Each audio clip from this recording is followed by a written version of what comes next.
Xin chào, đây là khóa học thấu hiểu nội tâm kiến tạo an vui. Mình là Ngọc Hà, người sẽ cùng đồng hành với bạn trong suốt lộ trình học tập. Bài học đầu tiên của chúng ta sẽ về chủ đề 6 rào cản nội tâm. Nhận thức và cởi bỏ được 6 rào cản này, bạn sẽ nhìn thế giới với một hiện thực hoàn toàn khác biệt và cách biệt, ngon không thể hình dung. Đó cũng là bước đầu tiên trong hành trình thấu hiểu nội tâm của bạn. Chúng ta cùng bắt đầu nhé. Thông thường, con người chúng ta luôn tạo cho mình những rào cản nhận thức trong nội tâm.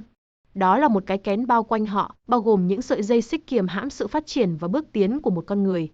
Mục tiêu của chúng ta trong bài học này là nhận dạng 6 rào cản này và thoát ra khỏi cái kén đó, chiến thắng chính mình, chuyển hóa bản thân và có được cuộc sống mong muốn. Các nhà nghiên cứu và thiện đại tri thức đã chỉ ra rằng chúng ta thường có 6 cái rào cản lớn bao quanh bản thân. Thứ nhất, lập trình mình là một người bình thường hay tầm thường. Thứ hai, sợ thất bại. Thứ ba, sợ chỉ trích. Thứ tư, thiếu điều kiện. Thứ năm, thiếu hiểu biết. Và thứ sáu là thiếu tầm nhìn tương lai. Ta hãy đi vào rào cản thứ nhất là lập trình bản thân mình là một người bình thường hay tầm thường. Biểu hiện của rào cản này là sự hạn chế tự nhận thức rằng tôi không thể làm cái này, tôi không thể làm cái kia, tôi không thể làm việc này, việc kia, không thể và không thể. Con người chúng ta thường bị lập trình bởi những sự việc trong quá khứ với các thầy cô giáo, huấn luyện viên, bạn bè, cha mẹ, để đi đến chỗ tin rằng chúng ta chỉ là một kẻ bình thường. Kết quả là chúng ta đặt số phận của mình vào tay người khác. Đó là tác hại ghê gớm của sợi dây xích lập trình sẵn cho sự tầm thường. Chúng ta từ bé đã được tư duy, cái đó làm không được đâu, hay là cái này không thể, cái kia không thể.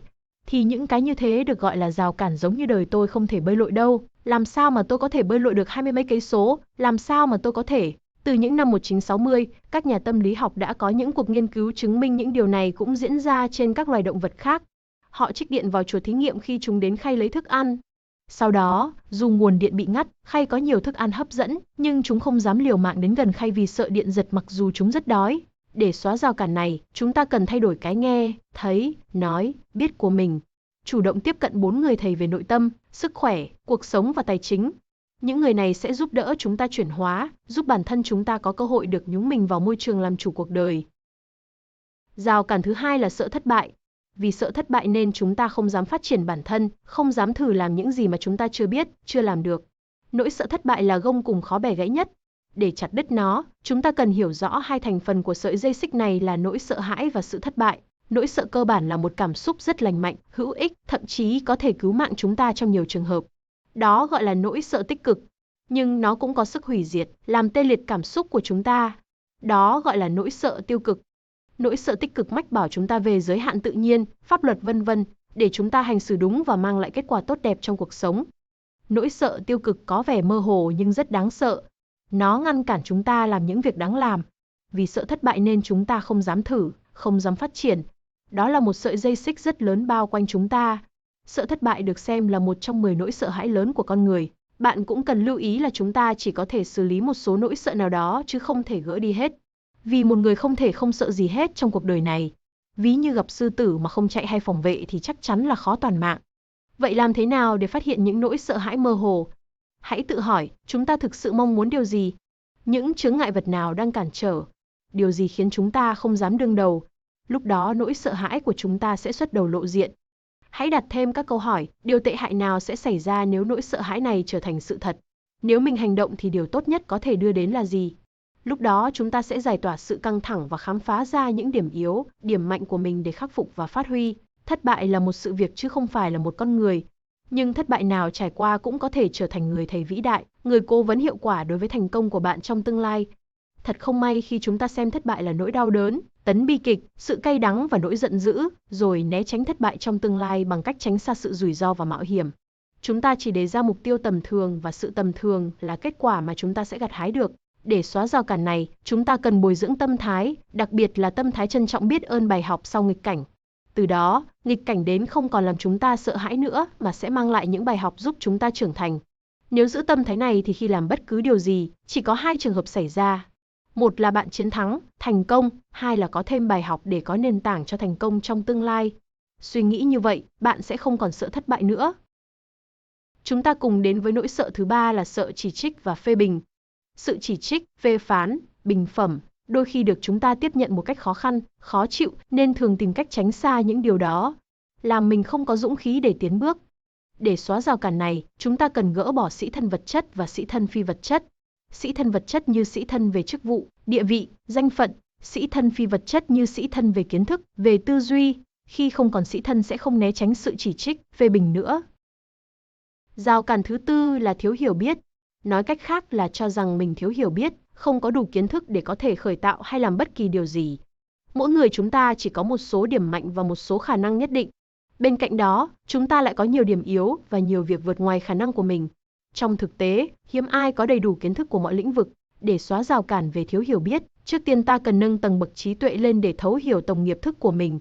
Tổng nghiệp thức là tổng hợp những kiến thức của một con người trong hàng hà sa số đời.